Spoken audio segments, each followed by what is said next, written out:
What's up, everybody? This is Whiskey in the Six. I'm Rob. Doing a head-to-head over here. I got the Cragganmore 12-year-old cask strength, 58.4% versus the Springbank 12-year-old cask strength, which is 55.3%. The Cragganmore was a special release in 2019. This Springbank is from 2020. I'm putting these together because I wanted to give you guys a measure of the quality of this Cragganmore next to a staple in my bar, which I love. This is the newest edition of the Springbank 12-year-old cask strength. As you guys know, I love Springbank. Like I said, I wanted to give you guys a comparable so that you guys get a better idea of how good this Cragganmore actually is. So I'm going to start over here with the Springbank 12-year-old cask strength. Like I said, 55.3%. So, pretty peaty on the nose. Some medicinal notes to it actually, which is not typical of Springbank for me. You do get that Springbank funk. A nice ashy note. So 70% bourbon cask and 30% sherry cask in this version of the 12-year-old cask strength. You do get a little bit of that sherry in the back end. Get some nice honey notes as well.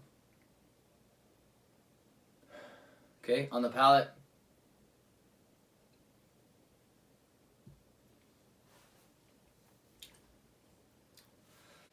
Springbank Funk follows through on the palate. Some nice peaty notes here. A little bit medicinal, like I said, but nothing off-putting. But the type of peat here is your non-prototypical Campbelltown. It's more of an Islay style peat in my opinion.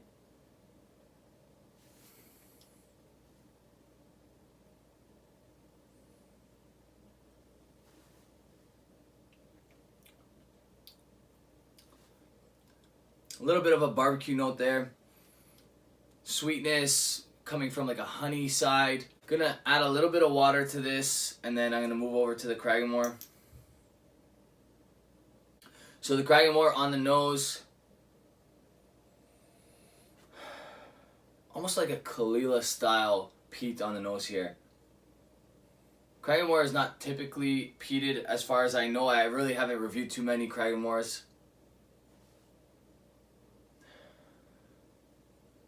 Nice light peat though.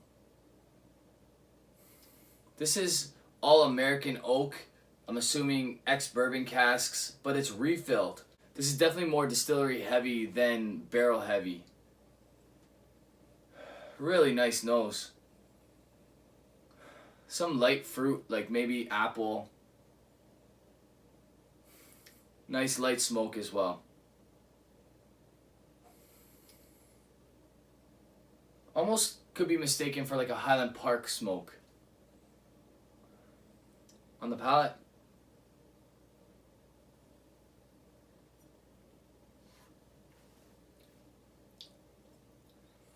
So both of these are pretty easy to drink at cask strength. This one's a touch hotter, but not much. 58.4%. Nice light smoke, nice light palate, fruity, a little bit of like a sugarcane sweetness to it.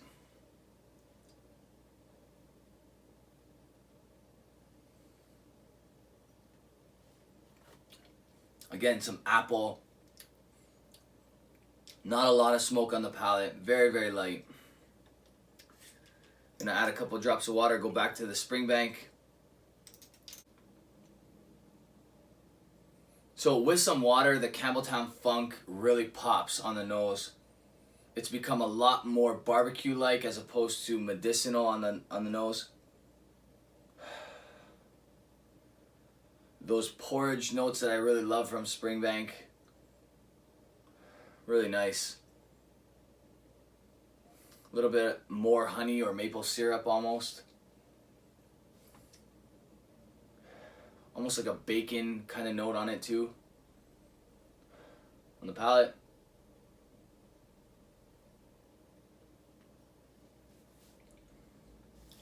A little bit more sweetness. Definitely like a barbecue sauce kind of note going on there. more Campbelltown funk on the palate with the water as well. Really nice. That's good stuff.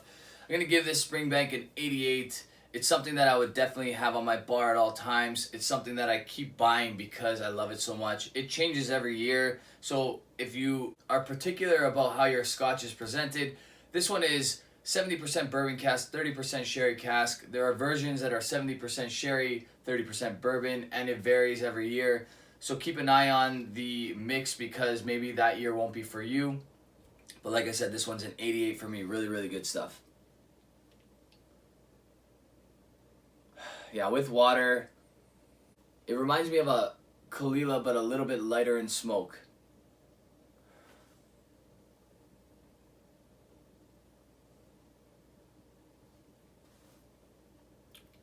Really nice palate.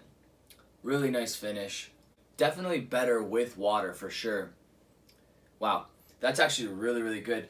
I have the Talisker 15. I would say that this is probably almost as good as that Talisker 15.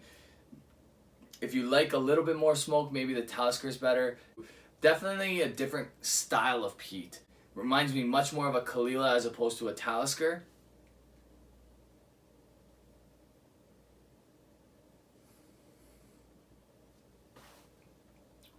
Yeah, I really like this.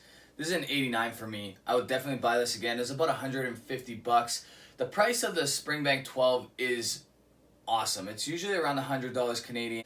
I believe this is $140 at the LCBO, which is actually a decent price as well for a cask strength 12-year-old. The Springbank 12 is never available at the LCBO, so I wouldn't know what a Springbank 12 would go for there. But in Alberta, these go for about 100 bucks, 120 bucks max. Really good stuff on both sides here. I'm going to give the slight edge to the Cragganmore 12 cask strength from 2019. That doesn't mean that I like it better than most 12-year-old Springbanks. I have the old 2017 somewhere over here that I absolutely adore, and I think that's one of the best 12-year-olds that I've tasted. But right now I'm going to have to go toward the Cragganmore 12 because I think it just does a little bit more for my palate right now than the Springbank 12. Both are excellent. I don't think you can go wrong if you can get your hands on either of these. I think this is well priced for Diageo standards. I think Diageo did a really good job with this whole core range. I haven't tasted them all, but I love the fact that they did cask strength on almost every single one of the 2019 special release. So far, just trying the 15-year-old Talisker and the 12-year-old Cragganmore. I'm really happy with what they did. I want to try a few more. I really want to try that Cardew. I think it's going to be good.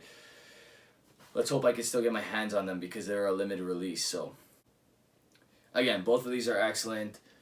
The Springbank 12, 88. The Cragganmore 12, 89. I would buy both of these again if I can. And I definitely recommend them for your bar. That's it for me, guys. Give this video a thumbs up if you liked it. If you really liked it, hit the subscribe button if you haven't already. Hit the bell to get notifications for when I do release a video. You can follow me on Instagram, Twitter, Facebook. Support this channel on Patreon if you like. And you can check out our podcast, The Whisky Rant. You can get that podcast on all places where podcasts are available. And you can watch them actually on our YouTube channels. That's Sipper Social Club and obviously here on Whiskey in the Six. Cheers.